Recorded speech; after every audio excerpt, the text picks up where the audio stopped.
Welcome to Notebook, a program of interest to the St. Lucie County community that features information about St. Lucie County schools. Guests include school district and community leaders with focus on children in our community. Hello and welcome to this edition of Notebook, and I'm Jane Whitaker, your host, and this is a show that connects you, our viewers, with community organizations, district personnel, and different organizations from around the Treasure Coast. And today we have very special guests with us from the Boys and Girls Club, and the most special person sitting beside me here is our 2018 Youth of the Year that's been selected for our district. And so I want to introduce you to the CEO of the Boys and Girls Club of St. Lucie County, Mr. Will Armstead. Good afternoon. Who is no stranger to St. Lucie County and always a face out in the crowd. You're everywhere. So we're glad that you're here and get a chance to hear some of the things that are happening with Boys and Girls Club coming up here in the next few months. And then next to him is Rebecca Jacques, and she is our 2018 Youth of the Year, and that is quite an accomplishment, and congratulations on your selection.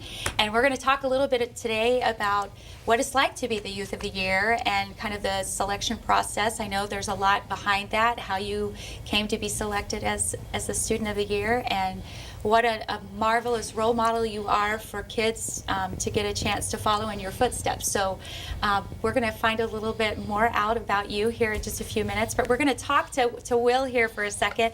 As the CEO of Boys and Girls Club, we always like to, with our guests, we always like to find out a little bit about you and how you came to this role and kind of what your career path has been to get you to the point where you are as the director and CEO of this amazing organization here in our community. Well, first of all, thank you for having us. Sure. You know, my career path is completely different than I thought it would be. I was in business and made people lots and lots of money over a long period of time. But my passion has always been youth development. And so an opportunity happened, and I was able to take advantage of that opportunity and interview for the position. And here I am today as the CEO for Boys and Girls Clubs. Very good. And how many years have you actually been with Boys and Girls Club? So in terms of the CEO position, I've been with the Boys and Girls Clubs 2.5 years. But prior to that, I did sit on the board as a director for just about 8 years. Is that right? Because I was going to say, anytime I hear Boys and Girls Club, I immediately go to Will. You just think of you. You've just become the face of the organization and have done such a phenomenal job, you know, as partners, you know, especially with the school district. Awesome. And the partnership that you've really built with us. So we're glad to have you, and I know you're very proud of this young lady sitting right beside you. I am. So we're gonna, Rebecca, we want to find out a little bit about you and what it's been like to be selected as the Youth of the Year. So first, tell us a little bit about, you know, where you are in school and kind of what your goals are after graduation. So currently I'm a senior at Lincoln Park Academy. I recently just received my associate's degree in health management this past Thursday at Indian River State College. Okay. And this summer, actually next month, I'll be leaving to pursue my bachelor's degree at FAMU. Very good. Are you so excited? I'm really excited. Yeah. And then to be a college girl, that's a very big deal. And then for your bachelor's, kind of what's your plan? Are you going to stay in the health sciences area, nursing? Yes. After I receive my bachelor's degree, I want to receive my master's in public health at either Florida State or Howard University. And then overall, my long-term goal is to open up a clinic and run it. Very good. That is a driven young lady with a very good focus for future. So there's no accident that you were selected as the Youth of the Year just by hearing all of the things that you are just forward thinking. That's awesome. So let's go back to the process. To be selected as the Youth of the Year, that's a big deal. And for your years in the Boys and Girls Club, and this is a lot about how you've mentored, volunteered, the things that you do over and above. So kind of talk to us, share with us a little bit about what it's been like to go through that process to be selected. What are some of the things that you had to do? Well, the process is a lot. It starts early, like all the way in November, and you run against someone against your clubhouse, like depending on how many people are running for that position. And if if you win for that, you represent your club, and then the 4 contestants in total for all of the clubs, they battle each other out for the for the competition. Yeah. But basically, you have to do 3 essays. You have to do a panel of an interview with very intimidating people, and you have to give a 3-minute speech memorized. Oh, wow. Yeah, so it was a lot. Wow, that's a 3-minute speech memorized. Now, how many people were actually on the board that actually was part of your interview process? I believe it was 6 or 7. Committee. Yeah. And were you part of that as well, Will? Well, she's being very modest because it's bigger than that because they have to go through training and practice over practice. And, we would go to the clubhouses, myself and my chief operating officer and vice presidents and their club directors. So they're actually going through that process every day. And it's long before November because they had to get to the point of even thought of as a youth As a consideration, right? Exactly. So, but by the time they get to that place, we had, our grant writer would work with them on the writing piece and lots of people, a lot of community partners working with them. I would think in total, you have as many as 30 or 40 people that are involved in that process with each individual youth. Wow. Once they get to that place, the top 4 candidates in the county.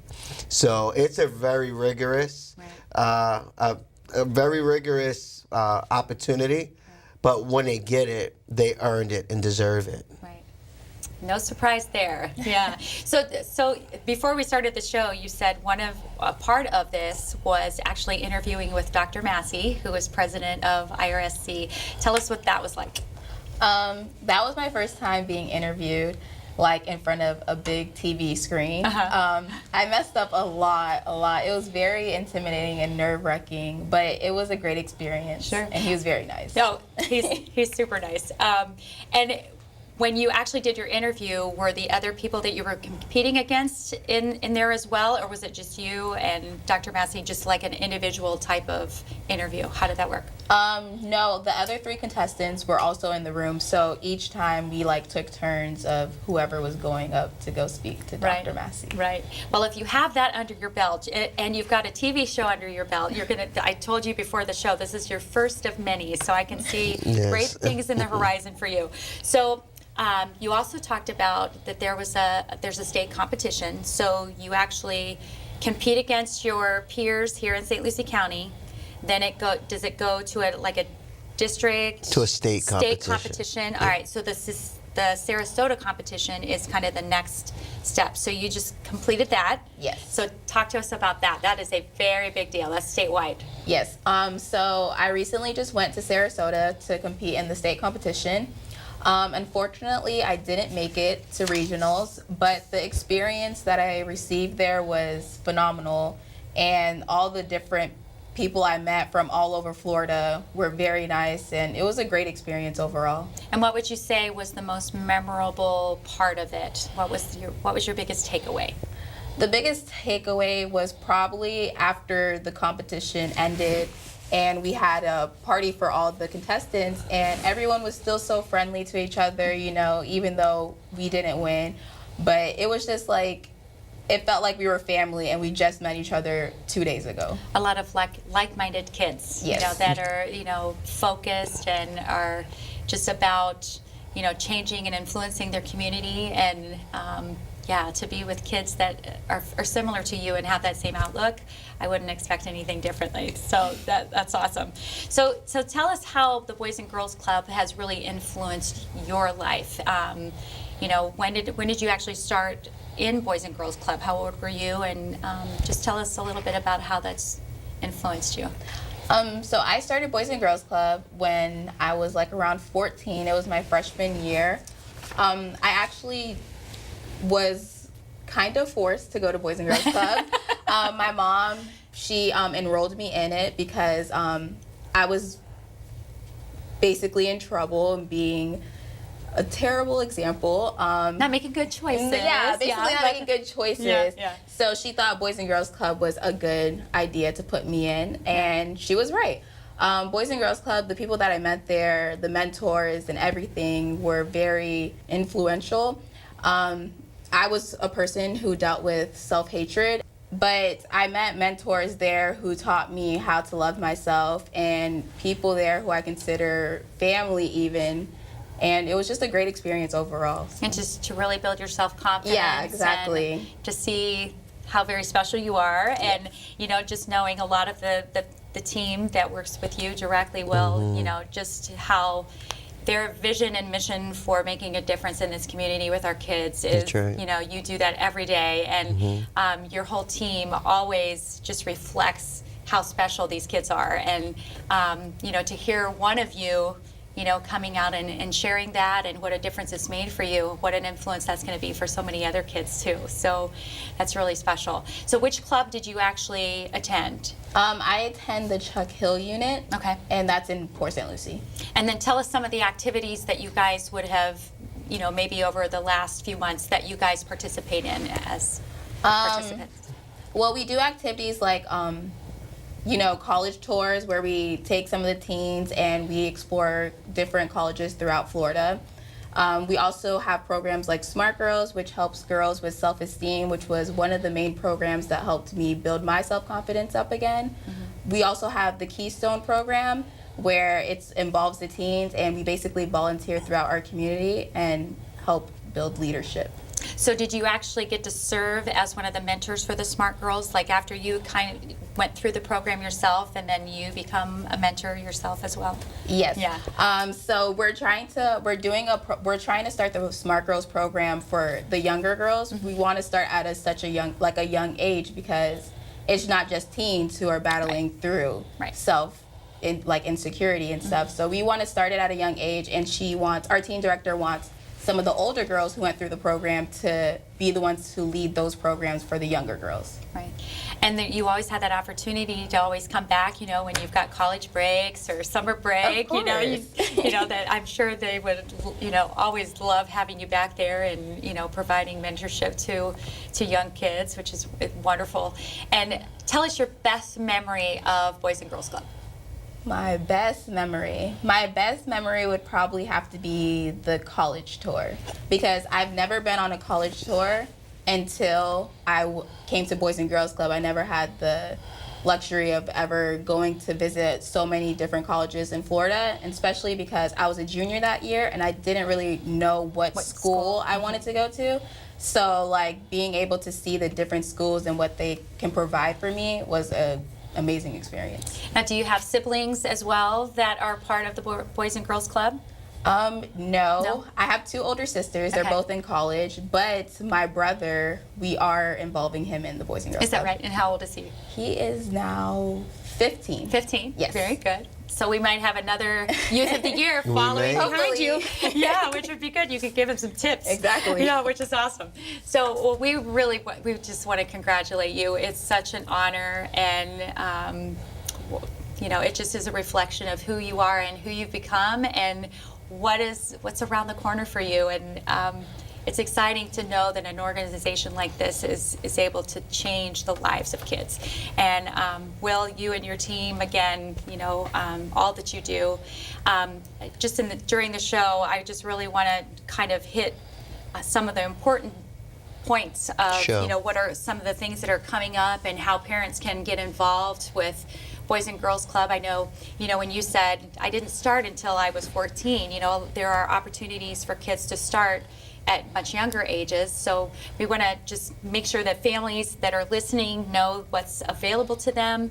So talk to us just a little bit about the ages that are available and maybe some of the clubs and how that's set up through your organization. Sure. Okay. So we take kids 6 to 18. And if you're already in kindergarten at a school location, we'll take them as young as 5. but they already have to be in kindergarten. And so there's so many programs going out of Boys and Girls Clubs that can fit the needs of a lot of families, or just about every family, if they take advantage of some of those opportunities, not just cost-wise, but in terms of giving youth an opportunity to become whatever they want to become. And so as my team and myself, we continue to evolve, we look at how can we better suit our youth. They go to school all day. The school district is making some major strides in education, and you guys are the experts, but how can we, after school and before school, still be an extension to our kids? Your kids, my kids, our kids, and how do we make that work? And it's just an absolute pleasure to be able to talk with the leadership, Wayne Janton, talk to them to figure out what is the best approach for us in terms of things that our youth need. And so we currently are in 14 school sites throughout St. Lucie County. We also are involved in a truancy program that is in 14 sites throughout the county. We have neighborhood clubs, so those kids that live in those neighborhoods and the school drops them off, they can actually walk to the clubs. Throughout the summer, we're going to be in 12 locations. And so we're being very innovative with the school district. We have one program in particular that we're going to kids that are in summer school. You guys are going to do that portion, and then we're going to work with the kids after summer school. We're starting to work with some of the middle schools. We're looking at getting to some high schools and just looking at a more holistic approach of our youth. And so it's been a fun journey, and it's going to continue to be, because we're going to continue to look at how we can best serve our kids. Sure. Wow. That's a lot that you're going to be doing here in the next few months. So talk to us about how parents would get their children signed up for those summer opportunities. So I have a number. I knew I couldn't remember this, so I wrote it down. So they can call 772-409-4491. They could go to our website at www.bgcofslc.org. It will give you the list of schools that we're at and locations, and they can call our administrative offices. Awesome. And there's so much information on the website, to really kind of walk families through, if there are questions. And I know your whole team is always ready on the phones and, always very quick to assist anytime anybody needs it. So we appreciate that. And then we'll give it, before we go for the show, we'll give that phone number again before we go. And I know you're always looking for volunteers. Always. Talk to us about how people could get involved as a volunteer. So I'm very excited to announce that we will be actually hiring an actual volunteer coordinator. Oh, wow. Starting in June, so that person can coordinate throughout our clubs. And so right now they can still call us at that 772-409-4491 number if they want to volunteer. They will have to do a level 1, level 2 background screening. And once they do that, we want to plug them in to what best suits them. So if they're good at math, reading, science, we want to get them in there with those kids so we can be in more smaller groups. If they like sports, they can work with the kids in sports, or just be a mentor to the kids, just to be in the club. Sometimes, you may not know how to do any of that, but you might be just a caring adult who just want to sit down and just listen to a kid, or just be there for the kid, maybe play some ping pong, something. Right. So just kind of coming back to the volunteer piece, because I know, as the Youth of the Year, you've put many hours in as a volunteer and as a mentor. So what are some of your best memories of kids that you've connected with, and just that you'll take away with you as you head to college? The kids there at my clubhouse, they're amazing. You never know what they're going through, so having them actually just open up to me and share some of their stories with me was probably the most memorable things I can carry away to college. It was very impactful. And you'll get a chance to stay connected, I'm sure, with a lot of them, which is fun, which is always good. And we know, anytime that you get a chance to connect with kids, it's really about those relationships that you build, and that's a huge part of the success of, you know, our work as teachers and as educators and as, you know, as organizations such as Boys and Girls Club. You know, it's always about the connection and trying to make a difference. And we just want to congratulate you again for your award, and we look forward to seeing great things and lights coming about. You know, okay, what's Rebecca doing? And we're going to hear some really amazing things, I'm sure. And good luck to you for college. Thank you. Yes, very exciting. How's Mom feeling about that, though? She's kind of sad. Yeah. Because she already has 2 in college right now, so I'll be the third one to leave. Yeah. Oh gosh. So will you and your older sisters be? Is it sisters? Yes, sisters. Okay. Will they be in school the same time you are, or are they almost finished? My oldest sister just recently graduated from Okay. UCF with her bachelor's degree, so she's going into law school this fall. And then I have another sister who's also in Tallahassee, but she goes to Florida State. Wow. So 3 of you in college at the same time. Yes. Oh, wow. Well, that's awesome. And then you do have a lot of events coming up, and these events support what's happening at the Boys and Girls Absolutely. Club. So, and I'm sure you'll be attending those as the Youth of the Year before you leave for school. So, well, tell us some of the events coming up that we want to be sure that the viewers know and come and support. We have our chili cook-off, which is going to be at the Finn Center on July 14th. Okay. And then there's so many other events coming up. We have our Steak and Steak event that's coming up. We have our golf tournament that's coming up, and more information to come on those items. But there's so many events coming up to support the Boys and Girls Clubs and initiatives that are going on in the county. Right. And that people can go to your website and just kind of go to your events calendar. It's very easy to find. Yes. Just to kind of see, you know, how can I get involved? How can I support what's happening? Because there are amazing things happening with Boys and Girls Club. And we thank you for all your work. Thank you. And your team's work, and just continued success, and what a privilege it is to continue working, you know, between the school district and your organization, and seeing amazing kids like this moving forward, and you know, in your life and your goals, and just seeing great things happen. So congratulations again, Rebecca, and just appreciate you both being here. And before you go, will you give that phone number one more time? I will. Okay. It's 772-409-4491, or they can call 772-460-9918, and that will come to my office. Okay. Oh, directly to the CEO. Directly to my office. Wow. That's good. And then we want to remind everybody about the chili cook-off. Again, it's on July 14th at the Fenn Center. Yes. That is a big deal. If you love to try all kinds of different chilies and get your taste buds. Wow. Rolling. Yes, It's good exactly. stuff. It's good stuff. Yeah, you don't want to miss that event. And so we really want to encourage you. What's the time for the chili cook-off? I believe it starts at 11, Okay. and it's over at 5:30. 11 to 5. There'll be about 5,000 to 8,000 people that will come through there that day. And it's a huge fundraiser, so It's we a really huge- want to encourage our viewers to make sure that you come out and support us, and you'll get to meet the Youth of the Year for 2018, hopefully at that event as well. And thank you both for being with us again, and we'll be talking to you soon. Thank you. So, all right, and thanks for being with us on this latest edition of Notebook. We look forward to seeing you next time, and we want to encourage you, visit that Boys and Girls Club website and find out what's coming to our community very soon. We'll see you next time.